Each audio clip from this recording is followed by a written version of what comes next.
When you're just getting into strength training, there are certain exercises that I think you should delay trying. For example, pull-ups.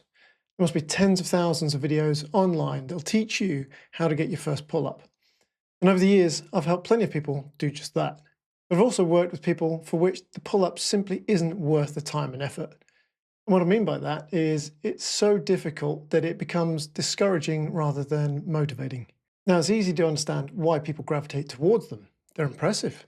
And pull-up bars are everywhere. You can buy them cheap online and then watch any one of the countless videos telling you how to do them. And the frustrating thing is that even if you do manage to get your first pull-up, the challenge doesn't stop there. I've worked with plenty of people who eventually achieved the first pull-up, but then spent weeks, sometimes months, trying to get their second, third, or fourth consecutive rep. And that can be just as discouraging. Because when you're only able to do 1 or 2 repetitions, it often doesn't feel like you're actually training. It feels like you're fighting for every single rep. And for somebody who's just trying to get stronger and feel a bit better, that's not the most encouraging place to start. And that's before we even factor in excess body weight. If someone's carrying extra weight, asking them to pull their chin over a bar can be a pretty disheartening experience. Now, some people will immediately say, what about resistance bands? Well, I've actually used resistance bands a lot over the years to help people do pull-ups and dips, and they really can help. What I've found, particularly with beginners and people carrying extra body weight, is that they often create other problems. First, there's the practical side of things. You have to set the band up, get yourself into position, put your foot or knee into the band, and for many people that can feel awkward, unstable, and for some a little unnerving. And then there's the bigger issue. I found that while bands often help people do assisted pull-ups, many struggle to progress beyond bands themselves. They can spend weeks or even months using thinner and thinner bands, but still feel like they're no closer to getting their first unassisted pull-up. Again, this isn't because bands are bad, it's because for many beginners, they add complexity and frustration, when what we really want is simplicity and early success. Now, coming back to my point about carrying extra weight, and you'll find the same applies to other exercises, such as dips, push-ups, pistol squats. They're excellent exercises and I've helped many people achieve a lot with them. But if you're just starting out, these exercises can cause a lot of frustration and drain your enthusiasm. And this brings me to something I'll probably keep repeating throughout my videos, and that is dumbbells solve a lot of these problems.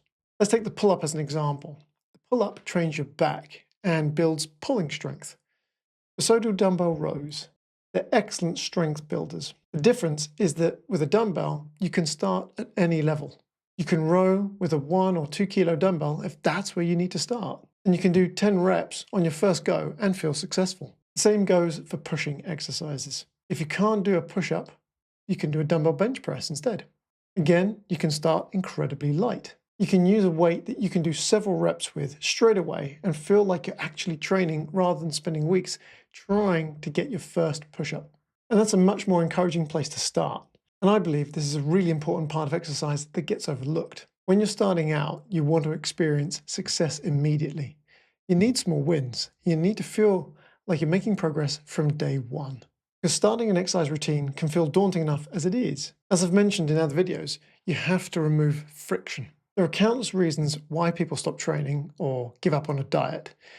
So you're trying to remove as many barriers and frustrations as possible. And while I genuinely love exercises like pull-ups and dips, they often create unnecessary friction for beginners. And I think there's another important point here. If you're going to use dumbbells instead of doing pull-ups, dips, or push-ups, you have to mentally let go of those exercises, at least for a little while. That doesn't mean you'll never do them. In fact, I've seen the opposite happen many times. As people build their pulling and pushing strength with dumbbells, they often find that those bodyweight exercises become much more achievable later on. The dumbbell becomes the stepping stone. But equally, you might reach a point where you realize that you don't actually need to do pull-ups or dips at all, because it's worth remembering why you started training in the first place. Most people aren't training because they desperately want to do a pull-up. They're training because they want to get stronger. And if dumbbell rows, presses, and other simple exercises are giving you the strength you want, then you already achieved your goal. I love pull-ups and I love dips. I think they're fantastic exercises, but they're not mandatory, despite what some say online. If you're just getting started, don't make things harder than they need to be. Remove friction, aim for early wins, and build your confidence from there.